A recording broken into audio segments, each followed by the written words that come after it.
Bonjour à tous et bienvenue dans ce 53e épisode des chroniques de Youssef Indy, vos chroniques hebdomadaires. Alors avant de commencer, comme d'habitude, je vous invite à soutenir la chaîne dans la description via Tipeee, via PayPal, via Patreon. Je ferai une vidéo sur Patreon pour répondre à vos questions cette semaine.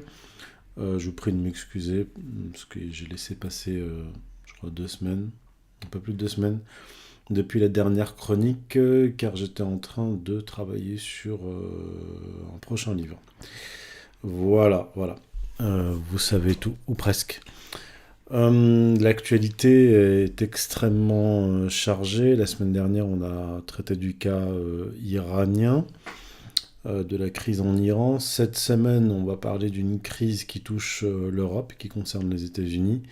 C'est la volonté des États-Unis de mettre la main sur le Groenland. Donc on va y aller. On commence. Alors d'abord,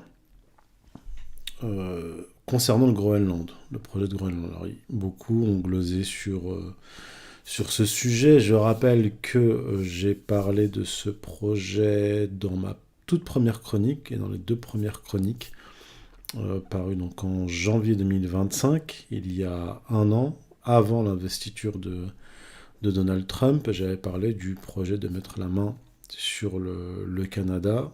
Et alors, pour l'instant, ils ont mis ça en suspens. Peut-être qu'ils vont y revenir, mais d'abord, mettre la main sur le Groenland, j'en avais parlé aussi. J'en ai parlé donc il y a un an. J'ai parlé de ce projet de l'administration Trump de conquérir le Groenland. Alors, pourquoi? Il y a plusieurs objectifs, plusieurs objectifs à atteindre pour les Américains en mettant la main sur le Groenland.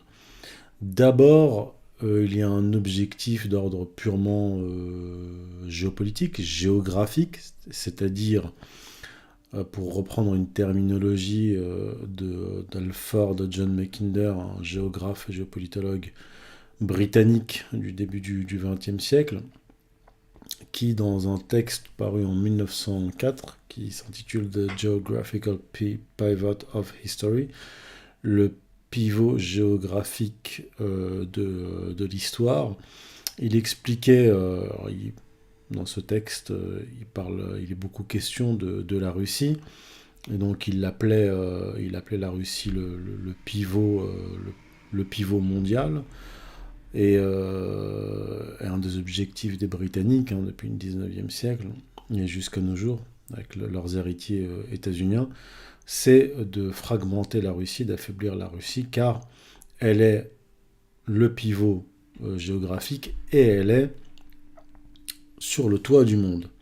Et si vous regardez une carte, pas une carte, si vous regardez le globe terrestre, là ça vous donne une idée un peu plus précise, vous allez le voir à l'écran, vous voyez que le Groenland, comme la Russie, est sur le toit du monde, au sommet de la planète Terre, ce qui offre un avantage et des possibilités géostratégiques assez importantes. Alors je vais vous lire cet extrait du texte de Mackinder, qui date de 1904.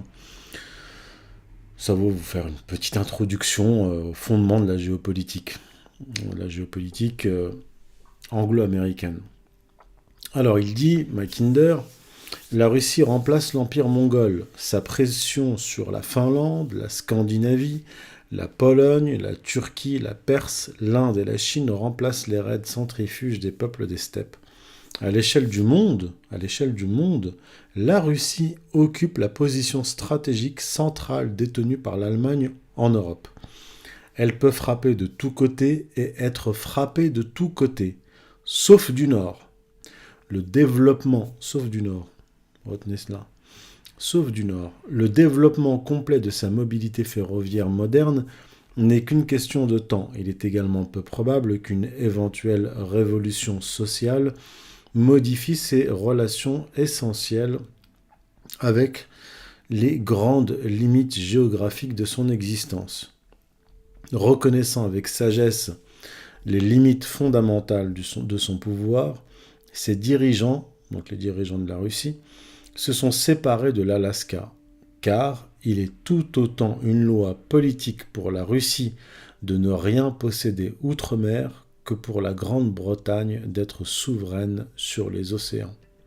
Fin de citation. Donc on comprend, d'ailleurs, Vladimir Poutine, dans un discours très récent, a déclaré que l'objectif américain de mettre la main sur le Groenland ne date pas d'hier. Il remonte aux années 1860. Donc c'est quelque chose d'ancien. Et on voit bien quand on lit Mackinder que le contrôle du Groenland offre un avantage, une position stratégique, notamment par rapport à la Russie. D'ailleurs, Mackinder, à l'époque déjà, parlait de la Chine et de l'émergence future de la Chine. Donc, je ne dirais pas tout ce que fait l'Amérique, mais une bonne partie des décisions géopolitiques prises par les administrations américaines se font par rapport à la Russie et à la Chine, essentiellement. Donc ça, c'est le premier objectif. Le deuxième objectif, c'est pour les États-Unis. D'ailleurs, j'en avais parlé il y a un an, en annonçant que la future stratégie de l'administration Trump sera une doctrine Monroe élargie et une géopolitique de grand espace. Je renvoie aux travaux de Carl Schmitt sur le sujet. Donc, mettre la main sur le Groenland, ça entre dans le cadre de cette nouvelle doctrine et de cette stratégie, de cette géopolitique de grand espace. C'est-à-dire qu'il y a deux grandes puissances qui contrôlent de grands espaces, à savoir la Russie et la Chine.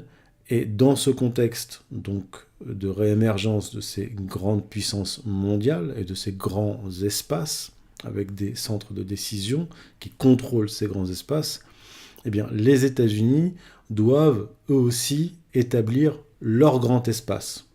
Et donc on revient à, pas seulement la doctrine Monroe, mais je vous en ai parlé il y a quelques semaines, sur le concept d'hémisphère occidental qui est antérieur à Monroe.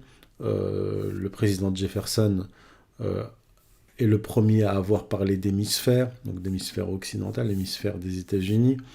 Avant lui, George Washington n'en a pas parlé dans ces termes, mais il a parlé de non-enchevêtrement de la politique des États-Unis avec celle de l'Europe, donc une mise à distance de l'Europe.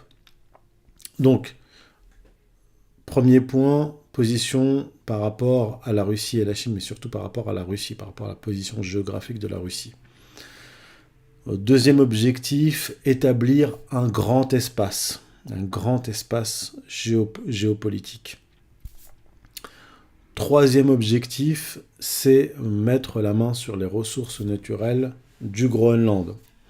Alors le Groenland ne manque pas de ressources naturelles. Il y a de l'uranium et des hydrocarbures qui ne sont pas ou qui ne sont plus exploités pour des raisons essentiellement environnementales. Et surtout, le plus important, d'importants gisements de terres rares. J'en ai parlé notamment par rapport au dossier du Venezuela il y a 2 semaines. Donc, ces gisements de terres rares sont essentiels pour les batteries, les éoliennes, les véhicules électriques, d'où l'intérêt aussi, le positionnement d'Elon Musk, l'électronique et l'armement. Et contrôler ces ressources est important et hautement stratégique, car, je l'ai déjà dit dans ma chronique concernant le Venezuela, car la Chine domine aujourd'hui le marché mondial des terres rares. Donc il est impératif pour les Américains de mettre la main sur un maximum de terres rares pour ne pas dépendre de la Chine. D'accord ? Maintenant, maintenant, pour en venir à l'Europe, parce que ça concerne quand même l'Europe, le Groenland euh, est un territoire européen. On a vu hein, les agitations des dirigeants européens quand l'administration Trump a annoncé qu'elle allait mettre la main, conquérir purement et simplement, mais sans combat, hein, le Groenland. Les Européens ont semblé découvrir que leurs intérêts n'existent pas pour les Américains. C'est tout à fait surprenant pour les Européens. L'Europe, on l'a déjà expliqué, alors là, toute cette chronique quasiment est fondée, basée sur cet ouvrage, qui est, encore une fois, plus que jamais d'actualité, la guerre des États-Unis contre l'Europe. Parce que ce qu'il faut bien comprendre, c'est que ce qui est en train de se passer n'est pas le fait de Donald Trump et de l'administration Trump. Concernant le Groenland, c'est un projet ancien, et l'attitude des États-Unis vis-à-vis de l'Europe ne remonte pas à janvier 2025. Cette attitude agressive, méprisante et prédatrice. Donc je l'ai déjà dit, je l'explique dans cet ouvrage, l'Europe n'est plus un acteur géopolitique depuis longtemps, depuis la Seconde Guerre mondiale en fait, depuis que l'Europe fait partie du grand espace des États-Unis. Elle est un outil de Washington, l'Europe. Elle n'est rien de plus. Et beaucoup semblent le découvrir aujourd'hui. Je ne vais pas rentrer dans tous les détails, j'explique avec des détails cette histoire dans mon livre La guerre des États-Unis contre l'Europe. Encore une fois, vous pouvez vous le procurer. Vous trouverez un lien dans la description de la vidéo. Alors, autre chose que découvrent les Européens, c'est que les États-Unis ne font pas de distinction entre amis et ennemis. La distinction que font les dirigeants américains, c'est entre le faible et le fort. Ils n'ont pas d'amis, les Américains. Et les Européens sont en train de le découvrir. Ils n'ont pas d'amis parce que les États-Unis ne sont pas un empire. Ils sont un hégémon qui cherche des richesses. La différence entre hégémon et empire est aussi expliquée ici en détail. Et je remonte à l'Antiquité pour vous donner des exemples, pour vous permettre de saisir la différence qui est fondamentale et qui est très importante à connaître entre l'empire et l'hégémon. En gros, l'empire, si vous voulez établir un empire, vous devez déjà avoir une sorte d'a priori égalitaire. L'empire, c'est une nation élargie, donc qui intègre les territoires et qui intègre les populations conquises à son système, et même à sa culture et à son identité. Ça, c'est le point fondamental. C'est pour ça que l'Empire romain, par exemple, a perduré aussi longtemps. L'Empire musulman aussi, l'Empire byzantin et ainsi de suite. Les États-Unis ne sont pas un empire, ils sont un hégémon. Ils établissent une distinction très nette entre eux, la nation américaine, et les nations qui sont dominées. Non seulement ils les distinguent, mais surtout ils les méprisent.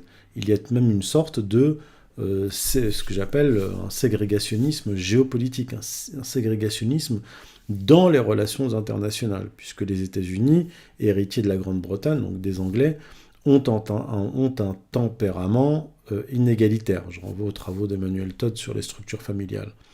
Donc libéral, inégalitaire, donc un a priori inégalitaire vis-à-vis des autres peuples. Tout comme les Athéniens dans l'Antiquité. C'est pour ça que l'hégémon athénien n'a même pas duré plus de 80 ans, 79 ans. Et il s'est effondré. Alors que l'Empire romain s'est maintenu durant des siècles et des siècles. Surtout si on intègre l'Empire byzantin dans l'histoire romaine. Rome, Constantinople. Donc il y a une différence entre le centre et la périphérie, et la périphérie est une sorte de réservoir de richesse qu'on pille lorsqu'on est un hégémon. Or, le problème aujourd'hui, c'est que ça ne se voyait pas jusque-là, parce que l'Amérique était une grande puissance industrielle et économique. Son déclin économique a commencé à se faire sentir à partir des années 70, puis il y a eu une accélération dans les années 80 et 90, et là, l'hégémon a montré son visage d'hégémon. C'est-à-dire que tant que les États-Unis étaient riches et puissants, eh bien, les Européens ne voyaient pas la différence entre l'hégémon et l'Empire. Ils se sentaient protégés, et ainsi de suite. Or, quand l'hégémon a commencé à s'affaiblir dans son centre, je ne vais pas rentrer ici dans le détail, j'explique dans le livre pourquoi, le système de libre-échange, financiarisation de l'économie, désindustrialisation par les délocalisations, bref, eh bien, l'hégémon a dû aller chercher des richesses chez les vassaux dominés. Et d'ailleurs, c'est quasiment officiel. Et vous allez voir. Ensuite, je vais vous donner des chiffres. Le secrétaire d'État de l'administration Clinton, Warren Christopher, déclare le 13 janvier 1993 devant le Congrès, là, je cite, « La sécurité économique américaine doit être élevée au rang de priorité économique absolue de la politique étrangère américaine. » De la politique étrangère américaine. Il faut promouvoir la sécurité économique américaine en lui accordant autant d'énergie et de ressources qu'il en a fallu pour la guerre froide. Fin de citation. Donc vous remarquerez que il ne s'agit pas de réindustrialiser, comme l'a proposé Trump, surtout durant son premier mandat. Il ne s'agit pas de renforcer l'économie américaine en son sein, mais il s'agit de mener, il dit bien, une politique étrangère qui vise à mettre la main sur de l'énergie et des ressources qu'on va capter, que les États-Unis vont capter.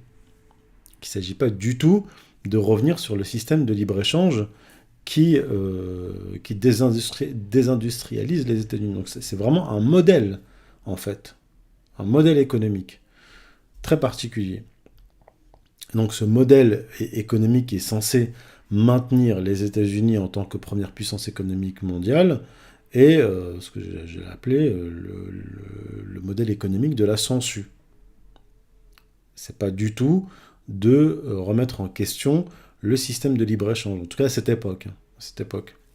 Et d'ailleurs, c'est tout à fait conscient. Quelques années plus tard, toujours sous l'administration Clinton, le 8 janvier 1997, Madeleine Albright, donc celle qui va succéder à Warren Christopher en tant que secrétaire d'État des États-Unis, donc c'est l'équivalent de ministre des Affaires étrangères, donc a déclaré, donc, le 8 janvier 1997, devant le Senate Committee on Foreign Relations, je cite Madeleine Albright, secrétaire d'État des États-Unis, « Nous devons continuer à façonner un système économique global qui travaille pour l'Amérique. » Un système économique global, au niveau planétaire, qui travaille pour l'Amérique. C'est-à-dire le monde entier doit travailler pour l'Amérique. On est vraiment dans un système hégémonique, ségrégationniste et même esclavagiste, en fait. Et cela se voit, se constate lorsqu'on regarde les chiffres de la balance commerciale des États-Unis. Notamment le déficit commercial des États-Unis, qui est constant depuis les années 80. Et donc ça vous donne une idée du modèle économique et même, on peut dire, de leur doctrine de prédation, qui est une doctrine de la prédation, une doctrine économique de la prédation. Je vous donne des chiffres, quelques chiffres. En 1984, le déficit commercial des États-Unis est de, donc, moins 102 milliards de dollars. En 1998, moins 162 milliards de dollars. En 2006, on fait un bond dans le temps, moins 770 milliards de dollars. En 2016, année où Donald Trump gagne les élections présidentielles de novembre 2016, moins 521 milliards de dollars. En 2020, quand Donald Trump termine son dernier mandat, moins 651 milliards de dollars. En 2021, sous Biden, donc Biden vient d'arriver au pouvoir, moins 861 milliards de dollars de déficit commercial. Et, pour finir en 2024, un déficit de 909 milliards de dollars. 909 milliards de dollars de déficit commercial. Donc ça vous montre bien le modèle économique des États-Unis, en plus des conséquences du système de libre-échange qu'ils ont imposé au monde et qu'ils ont entretenu. À titre de comparaison, la Chine a, elle, un excédent commercial, donc en 2024, de 533 milliards de dollars. Donc, en 2024, les États-Unis ont un déficit commercial de 909 milliards de dollars et les Chinois ont un excédent commercial de 533 milliards de dollars. Si on prend la balance commerciale des États-Unis en 2024, on prend celle de la Chine, il y a une différence de plus de 1400 milliards de dollars entre les moins 909 milliards de dollars des États-Unis et les plus 533 milliards de dollars d'excédent commercial de la Chine. Donc vous allez voir apparaître un graphique à l'écran où on voit les deux courbes, la courbe américaine et la courbe chinoise d'après les données de la Banque mondiale. Donc on voit que le fossé entre la Chine et les États-Unis en termes de balance commerciale, donc d'excédent et déficit, n'a cessé de se creuser depuis le début des années 1990. Depuis le début des années 90. Donc on voit que la Chine ne cesse de monter depuis cette époque avec des baisses ponctuelles, mais tendanciellement ça augmente. Et les États-Unis, la tendance est à la baisse. Et donc cela correspond, donc début des années 90, le moment vraiment de la divergence entre les deux qui s'aggrave, cela correspond au moment où l'administration américaine parle quasi ouvertement de pillage comme modèle économique. Et l'agressivité américaine s'accentue au fur et à mesure que son économie décline. Il y a vraiment un lien de corrélation entre les deux. Entre l'effondrement économique, le déficit commercial, donc la désindustrialisation, et l'agressivité géopolitique militaire des États-Unis. Outre, bien sûr, les autres aspects doctrinaux, néoconservateurs, etc. Ça, je l'ai déjà traité dans une autre chronique. Et les pays européens vont faire les frais de cette doctrine économique de pillage des États-Unis. Doctrine américaine de pillage. Très concrètement, d'ailleurs comme Athènes dans l'Antiquité. Donc très concrètement, les grandes entreprises américaines vont s'accaparer des fleurons de l'industrie européenne. Alors il y a eu en France Alstom, d'ailleurs, qui s'est fait dans un contexte où un cadre supérieur d'Alstom avait été pris en otage aux États-Unis. Il avait fait de la prison. Donc je veux dire, c'est quasiment du grand banditisme. On est dans, je veux dire, on se croirait revenu au temps des braquages de diligence, système de cow-boy. Donc je vous disais, le système de spoliation américain, en tant que doctrine économique, est vraiment d'une grande ampleur. C'est pas quelque chose d'anecdotique. Les achats d'entreprises européennes, qui sont victimes de cette politique, par les firmes américaines, se sont multipliés ces dernières décennies. Mais durant l'année 2022, donc année où va débuter la guerre OTAN-Russie sur le sol ukrainien, donc cette année, pavée de sanctions économiques américaines affaiblissant l'Europe, donc des sanctions économiques visant les États-Unis, visant la Russie, mais en fait surtout l'Europe, c'est l'Europe qui va en faire les frais. À cette période-là, les fusions-acquisitions au bénéfice des entreprises américaines se sont multipliées. Je vous renvoie à mon livre et c'est documenté. Je vous donne des exemples. En septembre 2022, donc la même année, les gazoducs russes Nord Stream sont détruits. Évidemment, donc je rapporte aussi l'enquête de Seymour Hersh qui met bien en évidence l'implication des États-Unis avec la complicité de la Norvège, notamment, dans la destruction des gazoducs. Donc cette année même, donc 2022, les gazoducs sont détruits. Et dans la foulée, les Américains démarchent des entreprises allemandes pour qu'elles délocalisent leur production vers les États-Unis.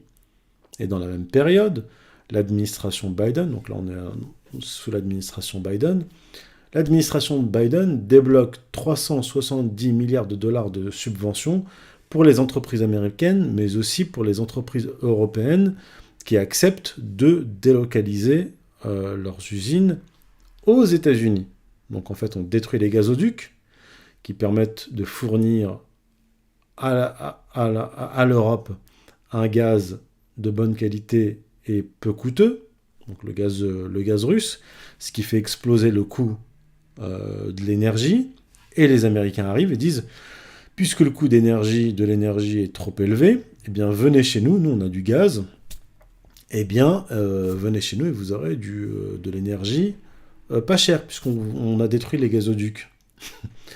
Et on a fait retomber un rideau de fer entre l'Europe et la Russie.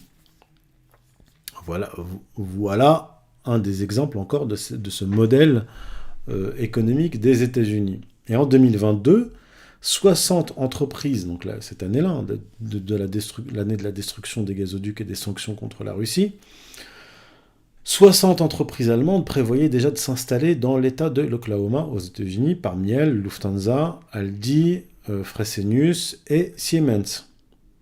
Donc nous n'avons pas aujourd'hui de chiffres exacts, mais selon les différentes études, en 2025, environ 10% des entreprises allemandes envisageaient de déplacer des sites vers les États-Unis, ce qui est quand même important. Très important, 10%. Donc en conclusion, ce qu'on peut dire, c'est que, bien sûr je reviendrai sur ce sujet, mais donc conclusion provisoire, il y a une continuité de la politique américaine vis-à-vis de l'Europe qui traverse les différentes administrations.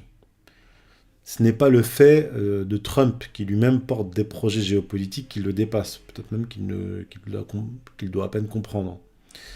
Mais le style de Trump révèle au grand jour cette réalité.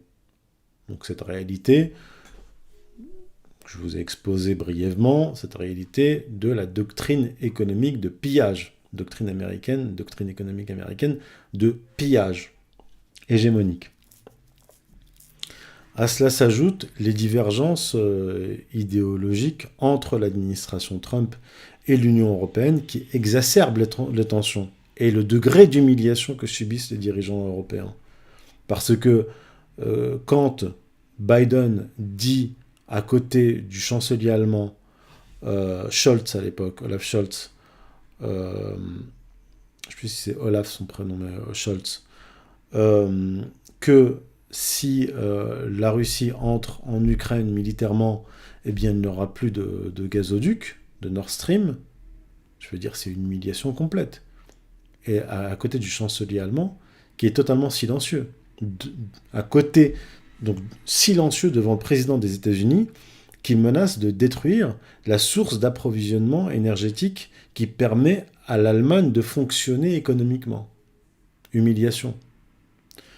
Mais ce degré d'humiliation augmente avec Trump, ou plutôt il est plus spectaculaire avec Trump, en raison du style de Trump, mais aussi en raison de l'opposition idéologique entre, je l'ai dit, l'administration Trump actuelle, donc l'administration des États-Unis, et l'Union européenne. Mais ça ne change rien à la politique américaine. La politique américaine est toujours la même vis-à-vis de l'Europe. Mépris, pillage, bien sûr utilisation de l'Europe comme un outil géopolitique, un outil contre la Russie d'ailleurs. Donc les dirigeants européens ont livré leur pays aux États-Unis. Je ne parle pas que des dirigeants actuels, hein, c'est sur plusieurs générations, depuis la fin de la Seconde Guerre mondiale.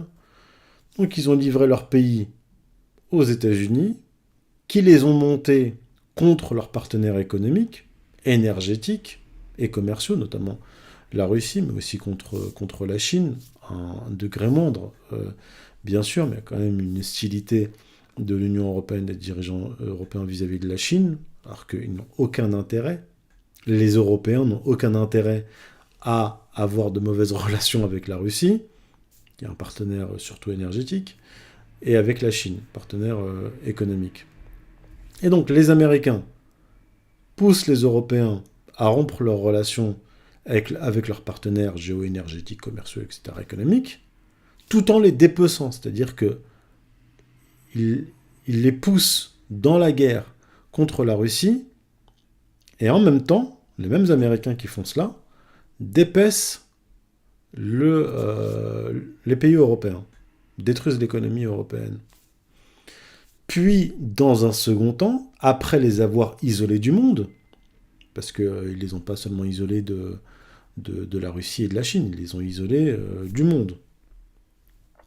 Donc, après avoir fait cela, les Américains ont repris les négociations avec la Russie, tout en menant une politique tarifaire agressive contre l'Europe. Là encore, Trump a annoncé des barrières tarifaires contre des pays européens, notamment la France, parce qu'il refuse que les États-Unis annexent le Groenland. C'est incroyable. Et maintenant, donc, les Américains visent carrément l'intégrité territoriale de l'Europe, dans un contexte de partage du monde entre grandes puissances, dont l'Europe ne fait plus partie.